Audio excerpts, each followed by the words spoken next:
The story follows Misumi Makoto, a guy with the worst luck in the isekai history. While other protagonists get blessed by gorgeous goddesses and have epic adventures, Makoto gets, well, the short end of the stick, because he's not exactly the handsome hero type. One ordinary day after school, he's suddenly summoned by Tsukuyomi, the moon god, who he recognizes from old Japanese legends. Turns out, Makoto's parents were originally from another world, and they struck a deal with a goddess ages ago, promising their most precious possession in exchange for safety. And guess what? That possession is him. With no choice, unless he wants one of his sisters taken instead, Makoto signs the contract.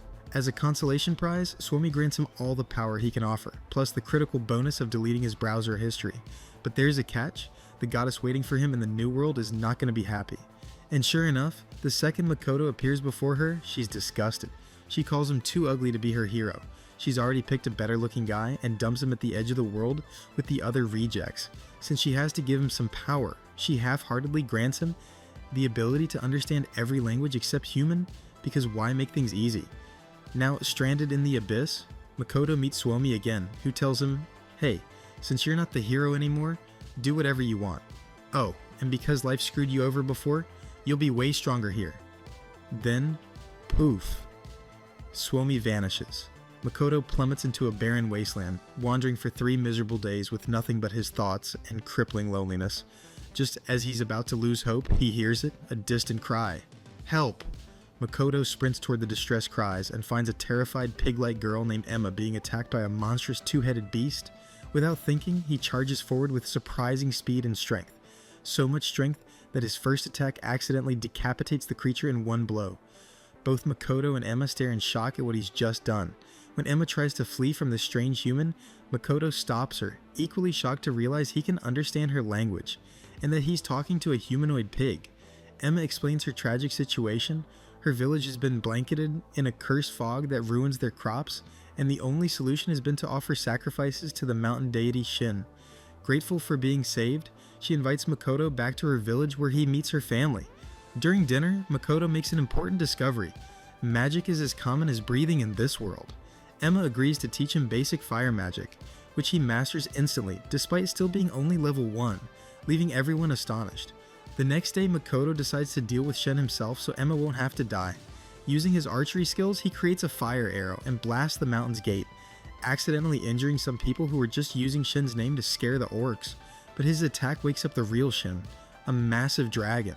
A red mist engulfs everything as she lunges at him. Despite the limited vision, Makoto effortlessly dodges. Using a new skill, he senses Shen's movements and counters with a barrage of fireballs. Shen, completely stunned, starts questioning just how strong this human really is. Makoto lands a powerful punch on the dragon, sending it crashing down. But the moment he lets his guard down, she retaliates, using her magical eyes to trap him in an illusion. Suddenly, he's back at his school's archery club, facing his crush, Nakumi, who confesses her love. But something feels off. Makoto knows he's not exactly a heartthrob. Realizing it's all fake, he taps into his power to break free. He now understands what Tsukuyomi gave him, the ability to manipulate his surroundings. He had used it earlier to sense the dragon through the fog, and now he strengthens his fist to shatter the illusion. As he prepares to fight again, the dragon unexpectedly lowers her guard. She's impressed, not just by his power, but by the memories of his world. Curious, she offers a contract to be his companion, a deal that would benefit them both.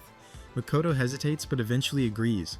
As the ritual begins, magic swirls around them, but Makoto's overwhelming power flips the contract, making him the dominant one. The dragon transforms into a human, taking the form of the stronger being. But her transformation isn't the only surprise. She reveals her demiplane, a space she controls, accessible through mist gates. As they step inside, they find a vast, lush land, far from the empty abyss it used to be. The presence of earth-like fruits makes Makoto realize his influence is reshaping the place. Testing his new Kai ability, he scans the demiplane and discovers it's massive but cut off by a mysterious wall. If this space is under the dragon's control, that likely means the goddess can't interfere. The idea of building a city here sparks in his mind. Just then, he remembers why he came to the mountain, to stop the sacrifices. Turns out the whole thing was a misunderstanding. The dragon never demanded offerings. Ready to clear things up, he heads back, only to run into Emma, who came to stop the fight. She's stunned to learn that the girl with Makoto is the great dragon herself, A celebration follows, revealing the truth about the sacrifices. As thanks, the village elder offers a reward, and the dragon suggests moving the orcs into her demiplane. By the next day, the entire village is packed and ready to relocate. Makoto hesitates, but the orcs insist. It's their way of repaying him. To ensure their safety, the dragon creates a mini version of herself to watch over them. With that, construction on a new town begins. While the orcs settle in, Makoto hones his magic, while the dragon indulges in his memories, particularly historical dramas. But her constant snooping starts to annoy him. She admits it's inconvenient for him to sit still while she digs through his past, so she promises to create something like a TV to play his memories instead. While she's gone, Makoto stumbles upon some of her unlocked memories, making him miss his family. Since his parents were originally from this world, he wonders if he can learn more about their past. Meanwhile, in a nearby forest, a dwarf desperately flees from a giant spider monster. Back in the demi-plane, Makoto finds some orcs struggling to chop down a massive tree for his future house. Their axes barely scratch it. Seeing their effort, Makoto strengthens himself with Kai, effortlessly slicing through the tree and lifting it with ease. Makoto discovers he can heal wounds without using mana, a gift from Tsukuyomi, but there's a catch. He can't heal himself. He brushes it off, thinking he'll be fine as long as he avoids injury. Meanwhile, Shin returns to the demiplane with a wounded dwarf she rescued. However, she also ran into an old enemy, an enormous spider monster cursed with endless hunger. Smelling Makoto's blood, it forces its way in. Instead of intervening, Shin decides to let Makoto handle it. Knowing fire is effective against spiders, he severs a leg, but its regeneration kicks in instantly. Realizing the fight could drag on forever, he bombards it with fire spears. However, he drops his guard and takes a devastating hit, stabbed clean through the gut. Furious, he unleashes his full power, bombarding it with rapid-fire spells, finishing with a destructive water arrow. The effort exhausts him, and he blacks out. When he wakes up, a girl is sitting beside him. Confused, he soon learns she's the spider he fought, now in human form due to a contract formed while he was unconscious. Makoto is stunned since he never agreed to it. Shin, unfazed, explains it was better than having a giant spider following him everywhere. The rescued dwarf introduces himself as Bion and thanks Makoto for dealing with the monster that had terrorized his village. He requests for his people to live in the demi-plane. Makoto agrees, but Shin adds conditions. They must provide weapons and acknowledge Makoto as their lord. Hesitant, Bion accepts after she hands him 2 dragon scales as proof of her strength. Later, Shin and the spider girl demand new names. Annoyed, Makoto obliges, naming Shin Tomo after a legendary female samurai and the spider Mio. The next day, Makoto is shocked at how many species have moved into the demiplane. Tomo and Mio introduce their loyal followers, the Mist Lizards and the Ali, respectively. They insist on addressing Makoto as their lord, though he settles for young master. Bayon introduces Makoto to his village chief, Eld, who notes his unusual appearance and asks if he serves the goddess. Makoto immediately denies it, explaining how she abandoned him. Eld is relieved since his people oppose her as well. Curious about human settlements, Makoto ventures out and spots a girl, but she runs in fear. When he approaches the village, armed men drive him away. He soon realizes why. While the goddess granted him the ability to speak every language, she deliberately excluded human speech. Frustrated, Makoto assumes he was attacked for his appearance, but Tomo explains it's due to his immense mana output, which makes him appear like multiple demon kings. To fix this, Emma suggests suppressing his mana. He tries but barely succeeds. A magic expert, Rugu, offers a mana-suppressing ring, but it shatters upon contact. The second attempt holds, though it changes color when nearing its limit. They seek lodging, but the innkeeper demands 6 gold. A little intimidation from Tomo brings it down to 2. That night, Makoto and Mio take a walk when they encounter a distressed girl. Suspicious, Makoto tells Mio to handle it, but Mio rudely dismisses her. Annoyed, Makoto scolds Mio and asks the girl what's wrong. She bursts into tears, saying she needs help. As Makoto comforts her, a shadowy figure watches them from afar. The girl, Ren, reveals her sister Toa has been missing for a month. Meanwhile, Tomo catches thieves trying to raid their carriage. Holding back, she swats one away but underestimates her strength, accidentally slicing them both in half with a single swing. The last bandit tries to run, but Tomo knocks him out and brings him back. Makoto scolds her for killing recklessly, but when he removes the bandit's chest piece, he realizes it's actually a woman. Before they can process that, Ren enters and hears Makoto talking, but to her, it's just gibberish. He tells her to eat and rest, and she calls him brother in gratitude. She also shows them a sketch of her missing sister, Toa, but Makoto freezes. Toa looks oddly familiar, Later, he scans the captured woman's memories and discovers she's connected to the adventurer thieves who kidnapped Toa. Without hesitation, he orders Tomo and Mio to rescue her. Mio, as usual, wants to take it slow, but Makoto's serious expression says otherwise. Tomo and Mio set out immediately. Along the way, they wonder why Makoto reacted so strongly, but Tomo, having seen his memories, insists he shouldn't know Toa. Mio gets jealous. She wants to know more about him herself, but is too scared to ask. Meanwhile, Ren shares how she and Toa fell into debt trying to become adventurers. Toa failed to pay it off, so she told Ren to escape, though both ended up captured. Now Toa sits in despair, but just as she's losing hope, Toma and Mio arrive. Mio heals her wounds, and when they try to leave, the door is locked. No problem, Mio simply dissolves it with her magic. Just as they're about to escape, a man named Millis appears. Toa instantly recognizes him. He's the strongest adventurer in Zetsu. Back in town, Makoto is surprised that his demi-plane fruit sells for 500 gold. Ren, however, overhears some adventurers talking about stealing it to pay off her and Toa's debt. She hesitates, not wanting to betray Makoto, but with her sister on the line, she agrees. Meanwhile, Millis underestimates Tomo and Mio, mocking them for following a level 1 Makoto. That ticks them off. They attack, but Millis blocks with his barrier. Toei thinks they stand no chance, until Tomo smashes through the barrier and wrecks his men. Mio, still annoyed about the earlier insult, absolutely pummels Millis. The fight destroys the entire building, and as Toa wonders if she's dreaming, Millis grabs her as a hostage. Bad move. He's immediately sent flying. With Toa safe, they return to the inn. She thanks Makoto, but he can't shake the eerie resemblance to someone from his old world. The sisters reunite and fall asleep, exhausted. Tomo thinks everything turned out fine, but Makoto suddenly ties her and Mio up with silk. He appreciates the rescue, but they cause massive destruction. So as punishment, he launches them away to reflect on their actions. After the chaos, the group flees to the nearby town of Sa, joined by the other rescued adventurers. Along the way, they stop at a guild and report that Zetsu was destroyed, though all the residents escaped. Tomo secretly erases everyone's memories except for Toa and Ren to avoid unnecessary trouble. At the guild, no one believes Tomo and Mio are over level 1000, and since Zetsu was destroyed before their registration spread, they have to register again. Makoto, realizing that Mio and Tomo's jealousy might lead to more chaos, tells a story about a samurai who traveled to grow stronger. Inspired, Tomo decides to do the same and asks for permission to train in the wilderness. After she leaves, Mio is excited to have Makoto all to herself, but Toa's presence ruins that plan.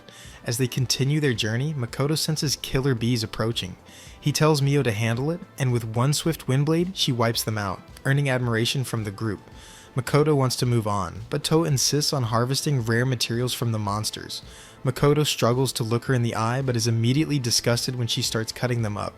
They fight more monsters along the way, and Makoto decides to name their group the Kella Trading Company. Soon, they encounter the rare Ruby Eyes monsters. The adventurers ask Mio to be careful not to damage the valuable parts, frustrating her, so she tells Makoto to do it himself. With no choice, he pulls out his bow and easily shoots through their weak spots, instantly killing them. The group is amazed by his skill, but quickly shifts focus to looting. They collect 12 Ruby Eyes before reaching Sid. At the Adventurers Guild, To thanks Makoto since she leveled up along the way. He, however, feels dejected. Despite all the beasts he's killed, he's still stuck at level 1. He spots an S-rank quest from the Rembrandt Trading Company, offering money for Ruby Eyes. Since they already have them, it seems like easy gold, so he takes the job. They divide the loot, with Makoto only keeping the Ruby Eyes and a few valuable materials, leaving the rest to the others. Before parting ways, they exchange contact info via their license cards, which also allow calls and info access. That night, they celebrate together, learning more about each other. Among them, Louisa, the gunner, Hazel, the alchemy meister, and Na, the priest knight. Na, feeling competitive, challenges Makoto to arm wrestle. Big mistake, he crushes her easily. Toa warns Makoto that working with the Rembrandt Trading Company is risky, as many who take their quests go missing. That makes him cautious, so before turning in the Ruby Eyes, he inspects them thoroughly. That night, Mio, excited to share a room with Makoto, plots ways to get closer. She even considers destroying one of the beds, but Makoto just goes straight to sleep, ignoring her entirely. The next day, Makoto discovers he can now create portals. They return to the demi-plane, where Tomo's clone greets them, and he reunites with Emma, his secretary. She updates him. Every species is settling in, doing their duties, and they're even building a giant castle for him, based on his memories. No word from Tomo since she left for training, making Makoto wonder how she's doing. But before he can think too much, the dwarf chief rushes in. Something important is happening in the workshop. Makoto refuses the dwarf's armor but picks a coat made by Rugu. It absorbs mana and is supposed to kill him instantly, but he's fine. The coat changes colors for defense and mobility, but it can't handle his mana and tears. Rugu promises to make a deadlier one, worrying Makoto. Meanwhile, the Alki transform into humans and focus on gathering rare ingredients. The next day, Makoto delivers ruby eyes to Patrick Rembrandt, who's shocked by their authenticity. Patrick reveals he needs them to make ambrosia to cure his cursed wife and daughters. Makoto, sympathizing, donates all his ruby eyes and suggests an alchemy meister to help. Patrick is overjoyed and directs him to the Merchant Guild for registration, something Makoto didn't expect. At the guild, Makoto breezes through the written exam in minutes since it's just basic math. For the practical test, he must retrieve a rare item, but he already has several, shocking the examiner. Meanwhile, Tomo proves her strength by defeating a giant crab. However, she rushes back upon hearing that Mio accessed the memory vault. Emma reassures her that Mio is just translating, but Tomo still interrogates her. At dinner, Makoto struggles with the local language and accidentally orders something unpleasant. Later, he dreams of building an illusory city hidden in the mist. Suddenly, he gets a telepathic call. Mio and Tomo are fighting over whether anime or historical dramas are better. He lets them watch but warns them not to argue again. That night, they force him to pick who to share a bed with. Refusing, he sleeps in a chair. The next day, Makoto and Hazel visit the Rembrandt company to make ambrosia. Hazel easily follows the recipe. Except for extracting ruby eye fluid, Makoto secretly helps, making the process smoother. Morris rushes in. Patrick's wife violently resisted the cure, implying the curse was strengthened. Patrick, devastated, recalls how she fell ill and lost her mind. Makoto asks to see her in person. Makoto easily restrains Patrick's wife with judo moves while Patrick administers the cure, breaking down in tears as she recovers. The same treatment saves his daughters, and he thanks Makoto, though Makoto isn't thrilled that the goddess gets credit.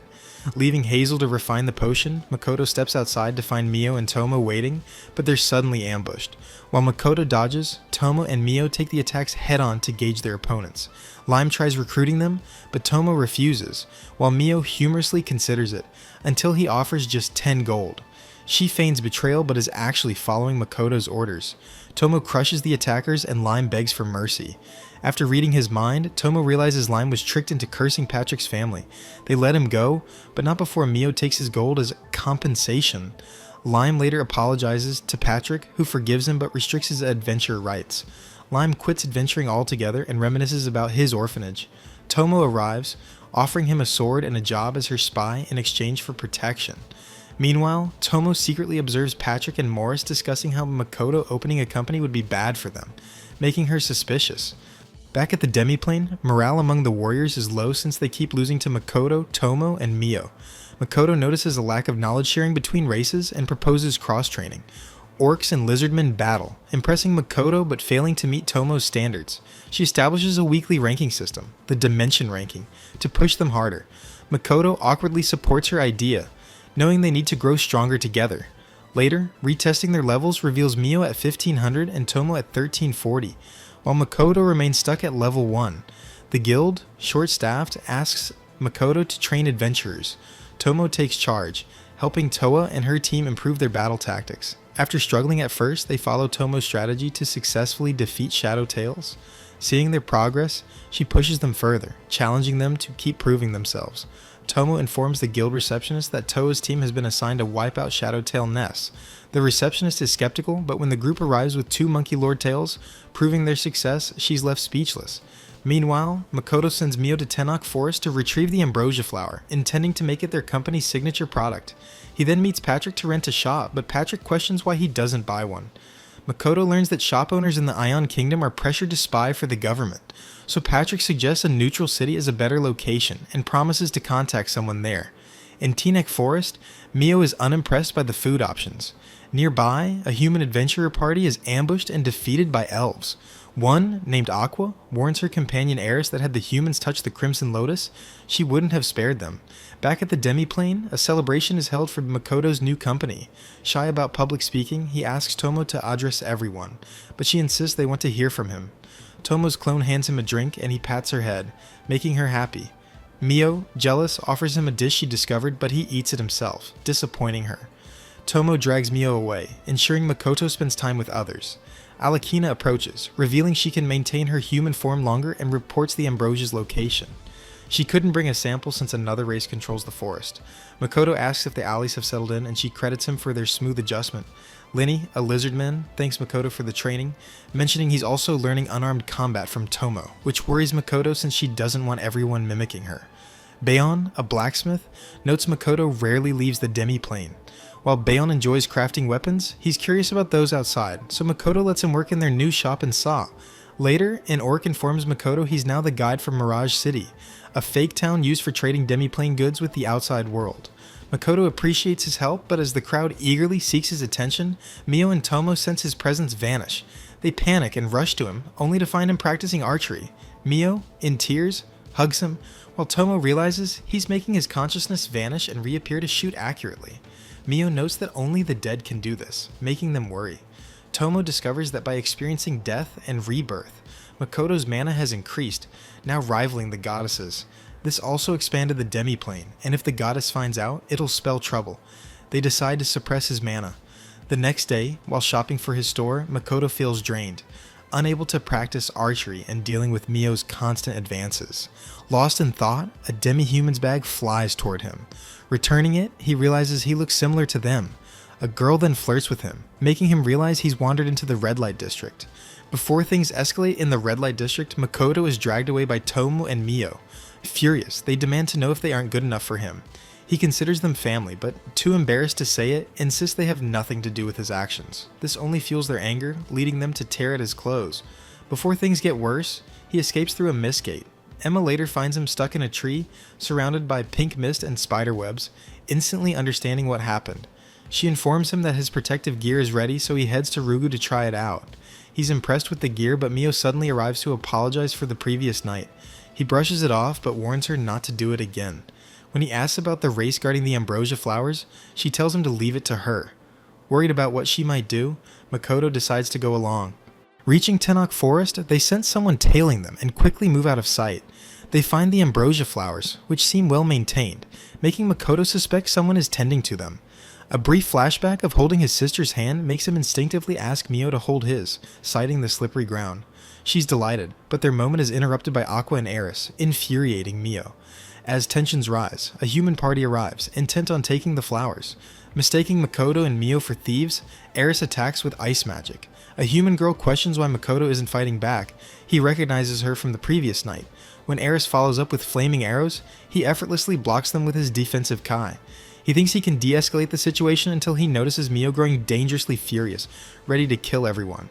Desperate, Makoto telepathically calls Tomo for help, but she refuses, jealous that he went with Mio and held her hand.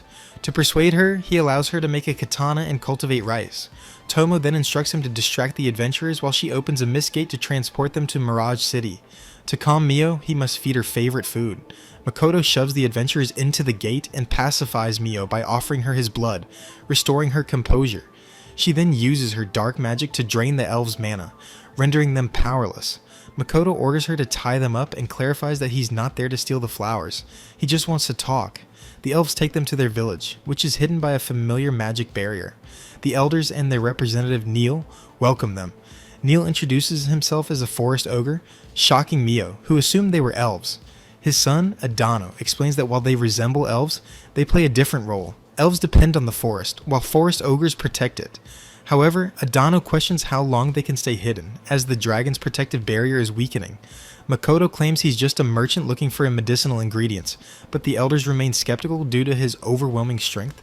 Later, Aqua and Eris apologize and introduce him to their master, Mundo, who dramatically enters by breaking a wall. As Mundo shakes Makoto's hand, holding it for far longer than Mio ever could, she loses her temper and sends him flying. Makoto tasks Mio with spying on Adano and Mundo, which excites her, as she's seen spies in his memories. After gathering intel, she reports that Mundo is possessed by something, while Adano is in contact with demons. Makoto then swaps her out for Tomo, needing her expertise. That night, the elves host a feast for Makoto, but he notices Mundo and Adano arguing. Suddenly, a skeleton-like monster emerges from Mundo's body and kills Adano. Makoto confronts the creature, which admits to draining Mundo's life force, but insists it had to kill Adano due to his connection with a certain woman. Based on his gaming knowledge, Makoto recognizes the monster as a lich. The Lich attacks, but Makoto's resistance negates its effects. Using Mio's dark magic, he absorbs the Lich's mana, utterly overwhelming it. Tomo arrives and transports the Lich through a gate for interrogation. The elves are stunned by Makoto's power and reveal they had planned to kill him after the feast, something that horrifies him. Tomo then confronts Neil, who fails to recognize her until she reminds him that he once requested her to set up the village's mist barrier. Realizing who she is, Neil hurriedly informs the others, but Tomo tells them to bow before Makoto as he is her master. Later, they interrogate the Lich, who reveals that he was studying the forest ogre's abilities. When Tomo asks why he became undead, he confesses his goal, to become a Grant, a being superior to humans. He then demands to know how Makoto defeated him. Makoto explains that he used dark magic to absorb his mana mid-cast, rendering him powerless. The Lich doubts Makoto, thinking he's lying about his magic abilities. This angers Mio and Tomo, but Makoto calms them down and asks the Lich if he has any spellbooks for sale. Tomo suggests keeping him around, suspecting he knows about other worlds. She explains that Grants aren't the ones who travel between dimensions, it's those who have already moved between worlds. Makoto wonders if he can return home, but Tomo says the survival rate is below 10%, even with the goddess's help. She suggests forming a contract with the Lich. Makoto agrees, lowering his mana to complete the ritual. The Lich reverts to his human form, now named Shiki. Suddenly, an explosion shakes the area, and Tomo collapses, apologizing for a mistake. Makoto orders Mio to heal her and rushes toward the blast. He finds injured people, including an ally named Hokuto, who oddly isn't healing. Shiki uses magic to heal the wounded, but some are beyond help. Makoto attempts healing using Kai, combining 2 spells to succeed, shocking even himself. At the explosion site, he finds a mist gate and traces of the adventurers from Mirage City. As the gates close, he sees a dying adventurer's memories, revealing the red light district girl was behind everything. She and her group stole weapons, but their escape led to a catastrophe that killed the orcs and adventurers. Makoto appears before the girl in a mist and mask off. She insults his looks, but he ignores her and attacks. She brags about being a level 96 hunter, but it doesn't matter. Makoto cuts off her hands, knocking her down. She begs for mercy, but he kills her. Tears roll down his face as he wonders if it's sadness over his first kill or the lives lost in the explosion. The next day, he holds a traditional orc funeral. Tomo is happy that he avenged the fallen, but Makoto worries about changing due to his contracts. Tomo laughs, assuring him their powers can't alter him, only their trust matters. Mio, feeling left out, starts a fight with Tomo over who's closer to Makoto. Later, Makoto strengthens Mirage City's defenses, assigning patrols and information gathering duties. He meets the parents of the dead orc and apologizes, but they still see him as their savior.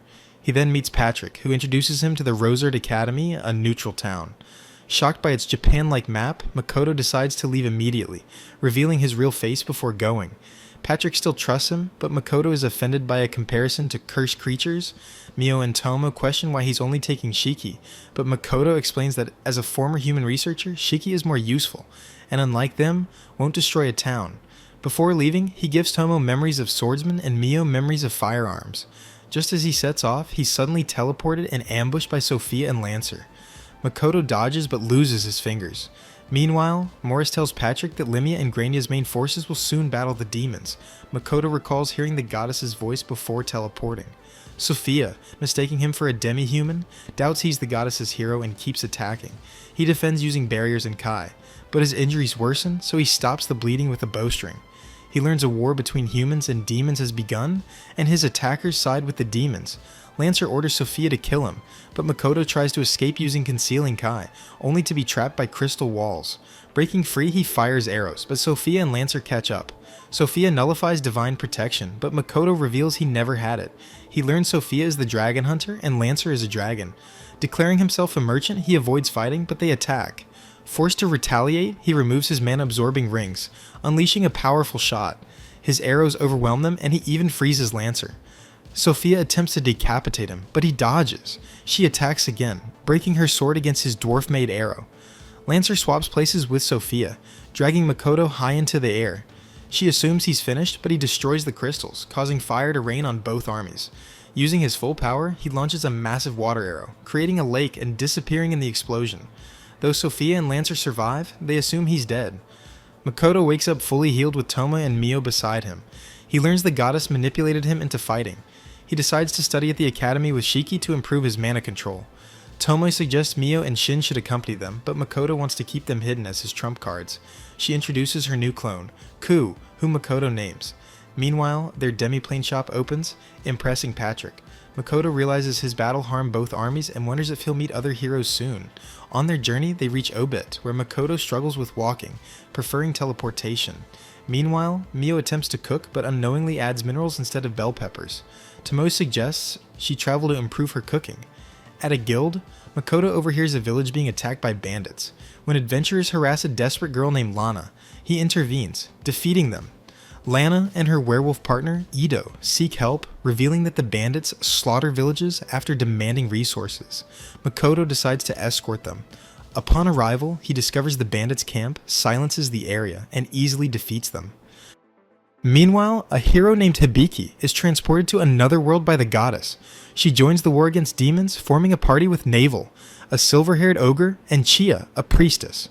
Despite initial doubts, she learns magic and leads them into battle, growing into her role as a hero. The group struggles against Mio in her spider form, as her skin is too strong. Navel cuts off a leg, but it regenerates instantly. Mio overpowers them all, leaving only Hiki, who manages to damage her eye before passing out. She later wakes up relieved that no one died, vowing to defeat Mio next time. Meanwhile, in Makoto's old world, a miserable boy named Oki wishes for a life with superpowers. The goddess grants his wish, giving him magic, a charm-inducing eye, flying shoes, and nighttime immortality. She alters his appearance and sends him to Grania, where Princess Lily greets him. He meets Janea, a female knight, and charms her unintentionally. Lily tests his magic eye's effects and later introduces him to Yukin, an alchemist, and Mora, a dragon summoner, both of whom are drawn to him. At night, Oki tells Lily he wants to form a party with them, and she agrees, believing he still can't control his charm. He wonders if people like him for his powers, but Lily reassures him, kissing him as part of her goal to defeat the demons. She later informs him that Grania and Limia are preparing an attack on Fort Stella. Hiki, learning about the war, seems concerned. Navel asks if she's thinking about Grania's hero, and Hiki admits interest since they shared the same origin.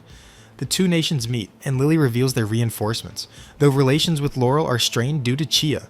She assures them their numbers and the goddess's blessing will secure victory. Oki questions Limia's usefulness in battle and calls the fight a mid-boss event. Hiki asks if they met before, mentioning a friend named Amal with his name. Oki, upset, insists they are different people. When she reveals her level is 430, he brags about being over 600. Later, Navel asks why Hiki came to this world. Hiki, from a privileged family, sought challenges. Navel doubts her ability, recalling she once struggled to kill a kobold. But Hiki insists that this time, she has a friend to watch her back. Oki prays for the goddess's blessing before battle, while Demon Commander Rona prepares for the attack. The war begins, but Hiki suspects a trap. She tells Chia and Woody to set up a barrier just before Rona opens a hole beneath them. Oki escapes using his flying shoes, blocking Rona's ice attack with his divine spear. His party follows thanks to Yukin Natu's replica shoes. Mora summons her dragon, Nagi, to help them enter the fort. A demon commander, Io, appears, and Oki blows off his arm, but Io regenerates instantly. Hiki apologizes for Oki's rudeness, and Io removes their goddess's blessing, making them collapse. Realizing he's no longer immortal at night, Oki orders a retreat, but Hiki refuses, saying true heroes don't abandon others. Her party arrives, ready to fight. The goddess, disappointed in the humans, suddenly notices Makoto. Hiki's group battles Io until morning, but struggles. Navel uses a magic catalyst to wound Io, surprising him. However, Io reveals his true strength, forcing Woody to teleport the others away. Hiki protests, but Verda explains the rose sign on Navel means she's sacrificing herself for power. Io moves to attack Hiki, but Navel refuses to die in vain, using a death spell that burns them both to dust. Oki wonders if he should have stayed, but Lily reassures him he represents hope for Grania. Meanwhile, Rona hears of Sophia's defeat, suspecting the goddess summoned a monster. Makoto and Shiki arrive in Rothgard. They help a waitress from Gotetsu restaurant, though she's wary of strangers. Shiki punishes her harassers, impressing Makoto with his spell mastery. Later, Makoto prepares for the academy exam, mistakenly entered for the teacher employment test due to Morris's weak eyesight. On exam day, a worker mocks Makoto's appearance, angering Shiki. A woman intervenes and offers a practical or written test. Shiki chooses the practical exam, lasting 3 days. Candidates must retrieve 3 flying orbs, each requiring a specific attack method. Makoto, misjudging his strength, shatters the first orbs he tries to capture. The next day, realizing the challenge isn't about power, he successfully retrieves a blue orb by lightly grazing it. He weakens himself and captures a yellow orb using Brid Flame. That night, he senses a new arrival, but ignores it. The next morning, a black-clad man attacks with knives. Makoto blocks but gets caught. When the man stabs him, Makoto breaks the blade, cutting himself with its poison. The man reveals he forced the others to leave and was hired to intimidate Makoto. But Makoto is immune to poison and paralyzes him before kicking him into the sky. Still struggling with red orbs due to his overflowing mana, Makoto tries using the back of his knife and finally captures one. Returning to the academy, the examiner is shocked. Makoto gathered 3 different orbs instead of just 3 of the same color. Later, at a bar, the examiner reveals that the exam was rigged to be unwinnable, yet Makoto still passed. Makoto, now a temporary instructor, visits Gotetsu, where Luria serves them. At the academy, Makoto learns teachers earn 10 silver per student and can teach up to 30. He surprises an employee by choosing to teach only a few. A teacher, Bright, discusses practical training with Makoto and mentions extraordinary students. At the library, the librarian Eva calls Makoto by name, making him suspicious. She claims to know all teachers but admits she learned about him from her sister Luria. Meanwhile, Mio learns cooking from Beretta, who fears her knife skills. At Rossguard Academy, students doubt Makoto's skills. Overhearing them, he decides to be strict. Only 2 students show up and they find Shiki handsome but dismiss Makoto. When they claim mastering one element is normal, he warns them they'll be weak in battle.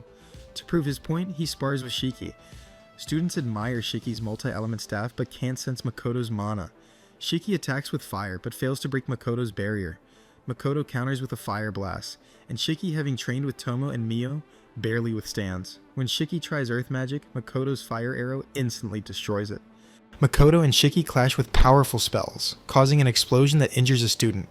Makoto ends class, offering students a choice to join if they seek strength. Before leaving, he asks Shiki to heal the injured girl, who blushes, thinking he used expensive medicine.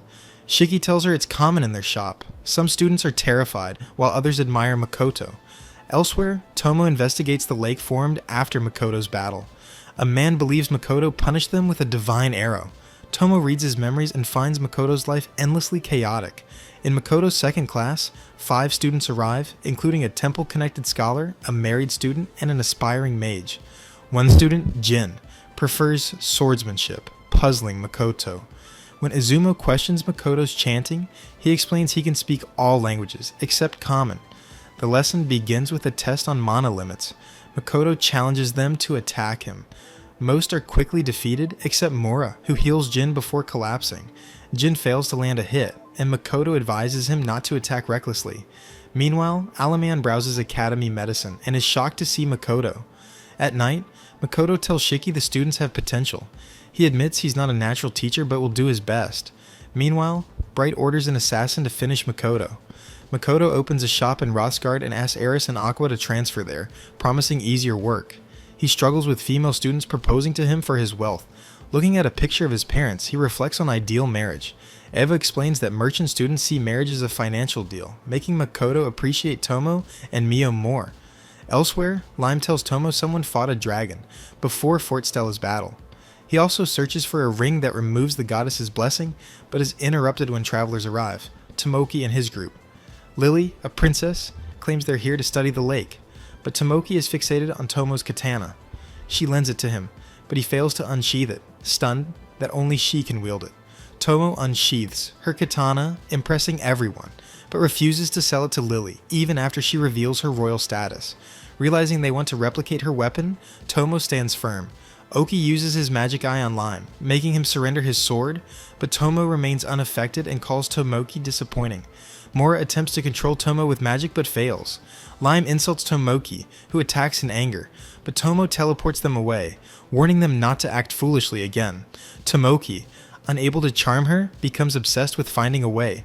Lime, ashamed of his weakness, accepts Tomo's offer to become her servant. Meanwhile, Mio gathers seaweed, but is attacked by Hiki's wolf spirit. Hiki apologizes and insists on making amends, so Mio asks her to help pick the best seaweed.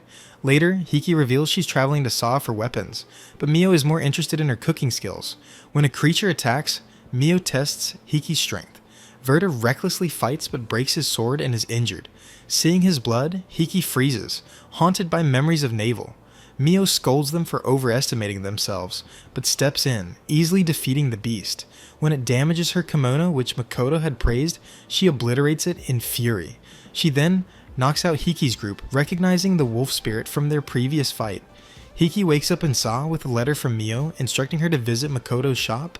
There, Mio brushes off Hiki's apology and instead asks her to teach her cooking. Hiki insists they need to train in the wasteland, but Mio warns them they aren't strong enough.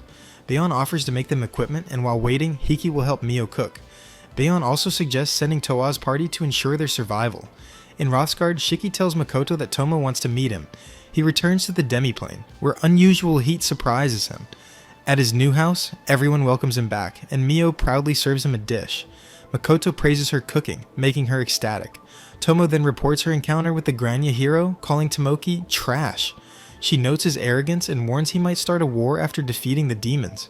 She also read the princess's mind and saw an image of a firearm, suggesting Tomoki shared modern weapon knowledge. Tomo admits she considered killing them, but Makoto tells her to wait and observe. She teases him for being popular at the academy, and he questions why the demiplane is so hot. Tomo believes it's due to the Mistgates, revealing that the last place Makoto opens one affects the demiplane's weather. Meanwhile, Hiki informs Mio that she must return to Limia. Though Mio wishes to learn more from her, she understands and declines an invitation, stating that Makoto is her only priority. Emma shows Makoto the improved harvests, thanks to Shiki's earth magic techniques. Despite concerns about the weather, Makoto is relieved about food security and hopes to expand the demiplane's population. He meets Eld, who analyzes a monster fragment from Hiki's attacker. Shockingly, it belongs to a creature that consumed a wind spirit, something monsters don't normally do. Shiki confesses he created such a monster before meeting Makoto, feeding it weak spirits as an experiment but never seeing the results. Makoto meets representatives of 3 species, hoping to settle in the demiplane. The Winkin leader, Kaken, and his advisor, Sha, fly before Makoto, angering Emma as they appear to look down on him. They assure Makoto they've defended their village due to their combat skills. When Makoto promises equal treatment, they become emotional. Next, he meets Tomo's Gorgons, who hesitate to remove their masks due to their petrifying gaze. Makoto reassures them but ends up turning his desk to stone. Learning they reproduce by absorbing energy from males, he tells them he can't provide partners, but they accept. To solve their petrification issue, he creates resistant glasses. The last group, the Alm, claim to be between fairies and spirits, capable of controlling low-level spirits. Emma dislikes them, but Makoto sees their potential as information gatherers. At night, he discusses the successful applicants with Tomo and Shiki. Shiki works on glasses for the Gorgons, while Tomo devises Winkin training. Mio excitedly serves a new dish with mayonnaise, triggering Makoto's nostalgia. When unexpected rain hits, Tomo's theory about Mistgates influencing weather seems confirmed. Since unpredictable weather disrupts food storage, Tomo plans to find a stable climate. Makoto prepares to return to Rothsgard, promising to visit again. Back at the shop, Aqua and Eris hand him earnings, and Shiki suggests hiring more staff. At the academy, Makoto wonders about class paperwork, but Shiki already handled it. Bright interrupts, requesting healing potions, so Makoto directs him to the shop for more options. Makoto is overwhelmed by the mountain of letters waiting for him, but Shiki says he'll handle them. One application catches his eye. 3 students want to join his class. When he sees their names, he's stunned. Class begins, and the new students introduce themselves. Sif Rembrandt specializes in attack magic with earth and fire, and her sister Yuno excels in physical combat with enhancement magic. Makoto remembers how they were once cursed but are now fully recovered. The third is Karen Force, a transfer from Husk Royal Academy with a talent for water magic. Makoto tells the sisters that, despite knowing their father, he won't go easy on them. Meanwhile, the other students eye them suspiciously, believing their kind attitude is an act. Shiki explains that the sisters have a reputation for flaunting their wealth and looks, but Makoto thinks they seem fine. Makoto then leads the class outside, planning to summon a training opponent. The students panic when he summons a lizardman, but relax a bit when he tells it to hold back to 20% strength. Meanwhile, he tests the new students himself. Yuno's arrows bounce off his shield, so he advises her to infuse them with mana. Sif's fire attack and Karen's ice spell also fail, and Makoto gives them pointers. Sif needs to focus on intensity and speed, while Karen should prioritize power over casting speed. Yuno fires another arrow, but Makoto burns it midair, calling her technique sloppy, and making her switch to a spear. He tells them this loss will stick with them, but it's better they learn early. Meanwhile, the lizardman easily sends students flying. Izumo casts a spell to stabilize the terrain, and Abelia fires a flaming arrow, but the lizardman dodges. Jin tries to slash him midair, but gets swatted away. The battle ends with Makoto instructing the students to write a report on their weaknesses, but he asks Karen to stay behind. The students are demoralized, but Shiki reassures them that Makoto only pushes those he has high hopes for. He even jokes that it's been a while since Makoto had expectations for him. Makoto questions Karen's strength, suspecting she's more than just a student. She reveals she was once a military mage. He probes further, doubting if she's even the real Karen, which amuses her. He then bluntly calls her out as a demon. Despite her attempts to charm him, Makoto isn't fooled. She admits the real Karen was killed by her own allies. She's surprised Makoto isn't furious about her identity, but he tells her he doesn't discriminate. However, she refuses to negotiate and prepares to fight, only for Shiki to step in and expose her as Rona, a high-ranking demon general. Later, they head to Gotetsu, where Rona questions Makoto about his trading company. She hints that she knows about his secret shop in Ion, but he insists they're neutral. When he asks why she infiltrated the academy, she avoids answering, prompting Shiki to warn Makoto not to trust her. She suggests they get to know each other better, but Shiki hilariously warns her that sleeping with Makoto would be the worst mistake of her life. Rona finally reveals her true reason. She wants to stop the human experiments secretly conducted in the city. Meanwhile, Lime arrives to help Makoto, who orders him to investigate the human trafficking ring involving the Assassin's Guild. Aqua and Eris reluctantly agree to assist, after being bribed with extra bananas. Shiki remains wary, reminding Makoto that Rona is extremely cunning. He reveals that they used to exchange information, but she constantly manipulated him. Though not as strong as Mio, she's dangerously intelligent. The group then prepares to meet the Rembrandt sisters, with Shiki noting how hard it was to secure an audience with them. Makoto apologizes to the Rembrandt sisters for not visiting them when they were ill and congratulates them on their recovery. They notice how different he is compared to his strict, terrifying lecture mode, but he explains that teaching just brings that side out. When they offer to repay him, he brushes it off, saying they don't owe him anything. Meanwhile, Lime's investigation leads him to an abandoned building near the academy. He senses someone nearby and quickly draws his sword, only for the man to just smile. Later, Aqua and Eris inform Makoto that they've lost contact with Lime, and Shiki immediately suspects Rona's betrayal, but Makoto decides to confirm the truth first. Turns out, Lime and Eva have been thrown into a dungeon. Lime apologizes for getting her involved. When he first encountered the mysterious man, he tried contacting Makoto, but his telepathy was blocked. With no other choice, he attacked and lost. Afterward, Eva tried to help him, but ended up captured as well. She believes their captors are part of a powerful organization with deep ties to the academy, making escape pointless, but Lime isn't convinced. He secretly marked his opponent during the fight, meaning he can track him. Eva offers valuable intel if Lime can get her out and promises a reward if the organization is taken down. Lime then reveals a hidden sickle and breaks out of his cell. As they sneak through the facility, they are horrified to discover gruesome experiments on humans and demi-humans. Eva believes the goal is enhancing combat abilities, but Lime sees only suffering and mercy, kills those experimented on. Meanwhile, Makoto and Shiki investigate Lime's last known location. Shiki senses a dragon's presence, meaning this isn't just demons at play. He wonders if Lancer or Sophia could be involved, getting excited about avenging Makoto. But before any fights break out, Lime returns, much to Shiki's disappointment, and brings Eva with him. Makoto reviews the situation and becomes intrigued by the man who defeated Lime. Eva, fulfilling her part of the deal, reveals shocking information. Makoto's parents were a noble and a high-ranking priestess. They were meant to marry in Kellen, but were forced to flee before the wedding. She and Luria also came from Kellen, escaping a demon invasion 10 years ago, though they were shunned as cowards for leaving. At night, Makoto reflects on the organization's strength and wonders if they could end up joining the war. Lime suddenly tenses up. Someone's coming. He warns Makoto that it's the same man who defeated him. Makoto tells him to get Shiki, but Lime insists he's ready to fight. Before they can argue, Mio and Tomoe step in, casually arriving through a mist gate. They tell Lime to chill. This isn't his fight. The man appears, introducing himself as Ludo, guild master of the Adventurers Guild, but instead of throwing hands, he apologizes? That catches everyone off guard. When they offer tea, he asks for fruit instead, annoying Mio. Makoto, ever the peacekeeper, tells her to fetch some. Before Makoto can ask what's going on, Tomoe blurts out that Ludo is actually one of the greater dragons. He scolds her for being rude, but she isn't buying his friendly act. Meanwhile, Rona agrees to help with the investigation but warns Shiki not to question her methods. Her real goal? witnessing Makoto's true power. Back with Ludo, he reveals that he created the Adventurers Guild 1,000 years ago to regulate arrogant humans blessed by the goddess. He even borrowed the idea of levels from video games, something that baffles Makoto. Turns out, time flows differently between worlds, meaning some people from Makoto's world arrived here ages ago. When Makoto asks about returning home, Ludo calculates the odds.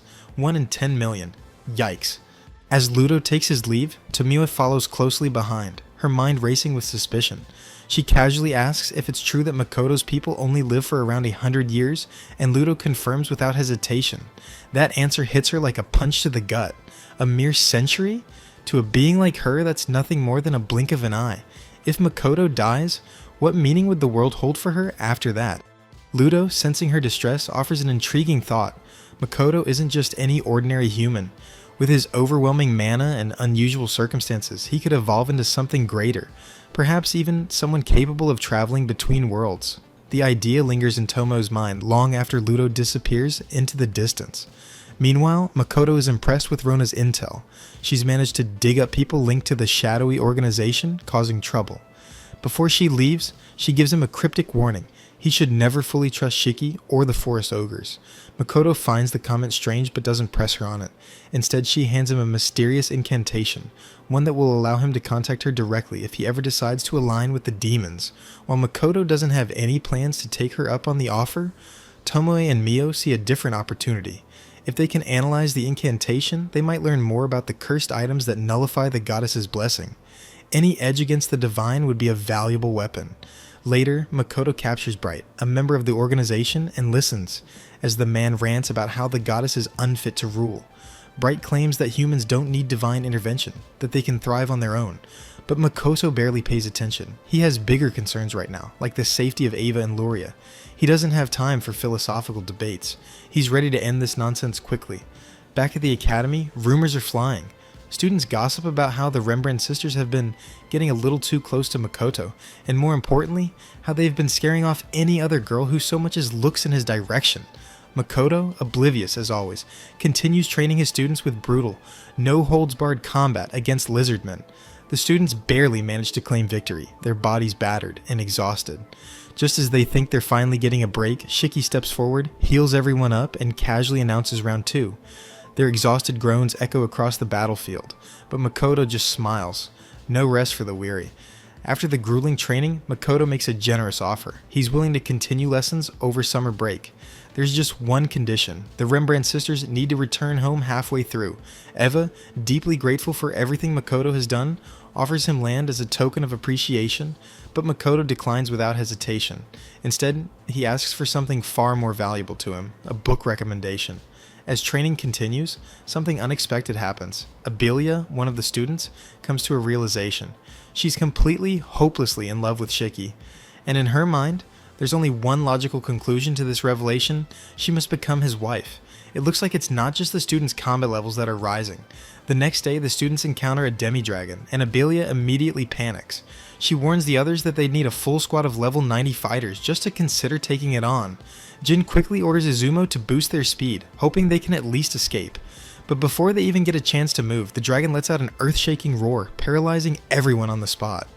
Just as they brace for their fiery demise, a blur of motion streaks through the sky. In an instant, Eris appears, obliterates the dragon in a single, effortless strike, and vanishes just as quickly, only taking a moment to toss out a few casual insults before disappearing into thin air. No explanation, no context, just pure mystery. Meanwhile, Makoto visits Ludo, hoping to learn how to channel more of his mana at once.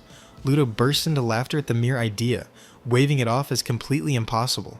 But the second Makoto mentions that his mana has actually been increasing, Ludo's laughter dies instantly. His expression shifts into something far more serious. If certain people were to find out about this, they wouldn't treat Makoto as a person. They'd treat him as a specimen, a test subject, a lab rat. He demands to know how Makoto is pulling this off. But Makoto, as confused as anyone, simply shrugs and says he's just been practicing his archery. Ludo, still deep in thought, hands him a training manual, one that's supposedly meant to help with mana control. But the moment Makoto flips through the pages, his excitement plummets. The text is so convoluted, so ridiculously complex, that it feels less like a proper guide and more like some kind of ancient riddle. And with that, Makoto realizes something. His journey to mastering mana is far from over. During summer break, Makoto returns to the demi-plane, where time flows differently, giving him plenty of opportunities to train. Emma greets him with an update. There's an upcoming mock battle with the Winkin, a group that has never lost a match. They must be strong, Makoto assumes, but the battle starts and, well, it's a letdown. The Winkin dive in with a flashy aerial assault, only to get effortlessly shot down by Makoto's casual arrows. Not wanting to give up, they attempt round 2, this time hiding above the clouds. Clever move, if their opponent was anyone but Makoto. With a sigh, he activates his investigative Kai, pinpoints their locations, and snipes them out of the sky again. At this point, he seriously questions how they've managed to maintain their so-called undefeated streak. Just when he's about to call it a day, their leader Kaken arrives riding his lieutenant Shaw.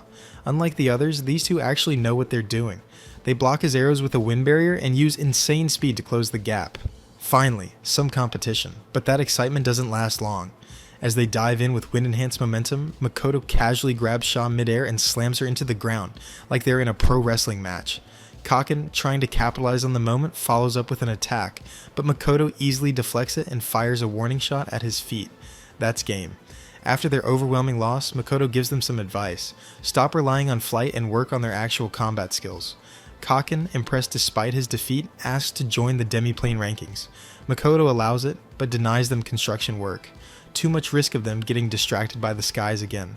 That night, Makoto dives into Ludo's training, pushing his mana to its limits while firing non-stop magic. He gets so lost in the exercise that he doesn't even notice the passage of time. Until Tomo and Mio wake him up the next morning.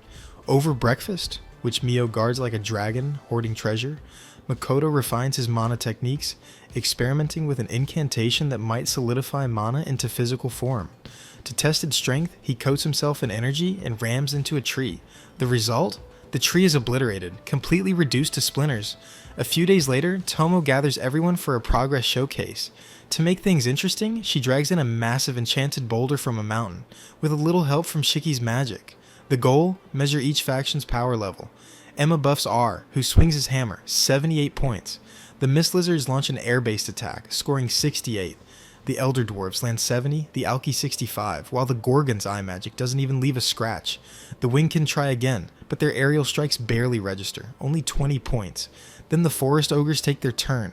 They don't just attack, they encase the boulder in an ice barrier, daring the others to break through. No one manages. Tomoe is impressed, but Makoto notices a flaw. Instead of trying to shatter the ice, he simply digs under the boulder and dispels the barrier, earning the ogres 50 points for effort, but exposing their technique's weakness.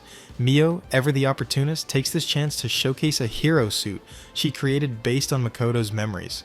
The results? The boulder doesn't even register it. Finally, it's Shiki's turn. His staff shifts into the legendary Dragon Slayer sword, and with one clean slash, he cuts the boulder in half. Impressive, but Makoto isn't done yet. Activating his mana armor, he casually walks up to the remains and throws a single punch. The entire boulder, reduced to dust, silence. Complete and utter silence. Even out in the wild, a bear and a wolf, two of the strongest creatures in the area, sense the sheer power released from Makoto's punch. They exchange nervous glances and silently come to the same conclusion. Yeah, we are not messing with that guy. Later, Tomo informs Makoto that a bear and a wolf attacked the Highland Orcs, which makes him wonder if the bizarre weather shifts in the demiplane are affecting the wildlife. His solution? Setting up a mist gate in the right location to regulate the environment. Meanwhile, Mio is already planning how to turn the bear into her next gourmet meal. But Makoto, ever the pacifist, shuts her down. He actually respects these creatures and wants to talk to them instead. Classic Makoto. While everyone else is thinking about their next meal, he's thinking about making friends.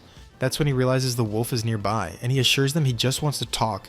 But it's not just one wolf, there's a whole pack, and they aren't thrilled about his presence. They attack, but Makoto's mana matter makes their efforts useless. Impressed by his power, the wolves acknowledge his authority as the demiplane's ruler, but Makoto insists he doesn't want to rule. He just wants to coexist. He even offers to help them, shocking the wolves since sharing territory is unheard of.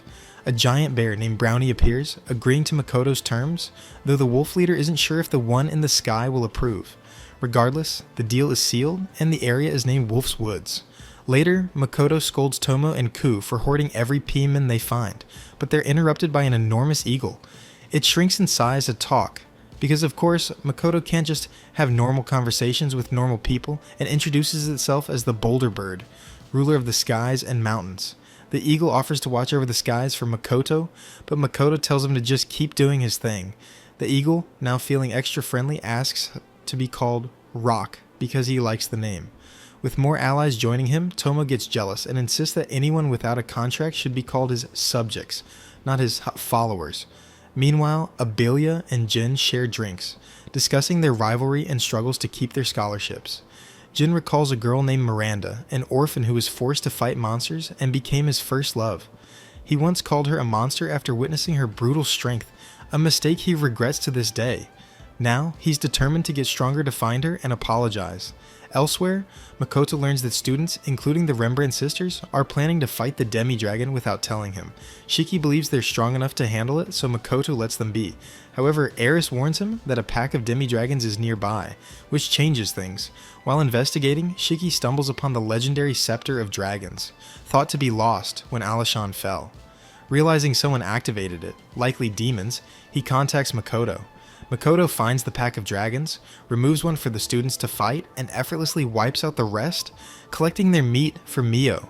Shiki, meanwhile, encounters demons opposing the Demon Lord, but the key suspects escape with the sacred treasure.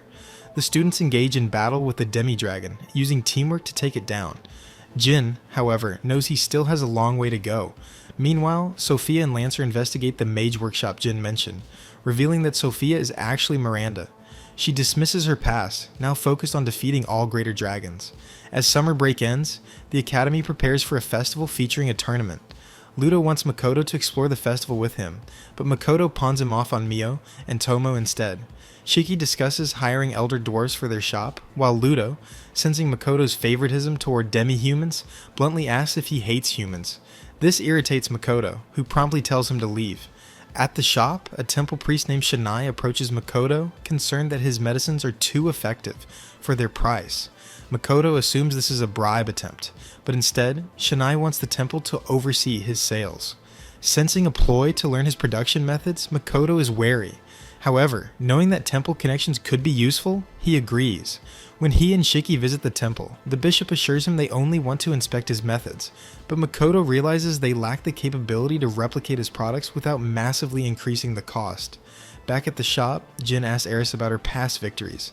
She boasts, but Makoto and Shiki shut her down by threatening to send her back to the demiplane boot camp. She immediately begs for mercy, while Makoto warns Jin against taking shortcuts.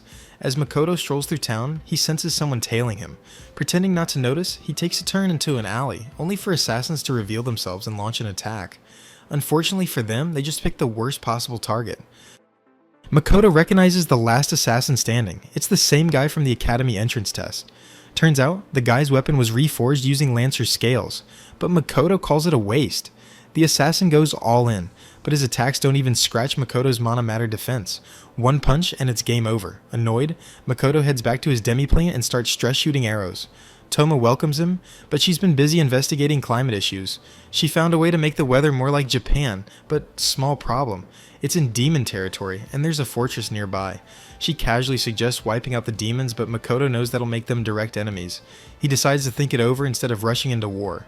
Meanwhile, the festival kicks off, and Makoto's shop is drowning in customers.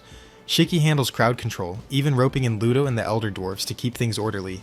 The shop's doing so well that they might have to hand out vouchers because adventurers from other cities are swarming in. Later, everyone heads to Gotetsu for a night out, and Makoto worries about the rush.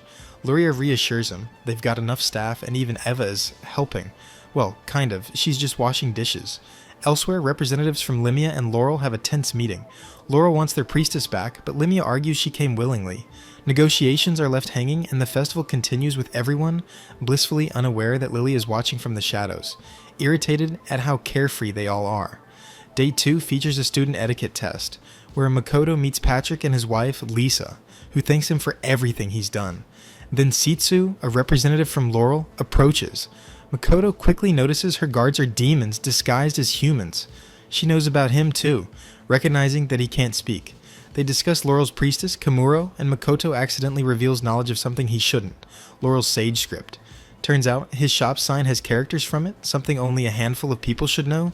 Sitsu wonders if he's a sage, but Makoto plays dumb. She extends an invitation to Laurel, offering protection, but he declines. Later, she crosses paths with Lily, who's suspicious of her interactions with Makoto. Lily, ever the schemer, tries to gain information about gunpowder, while Sitsu keeps her own guard up.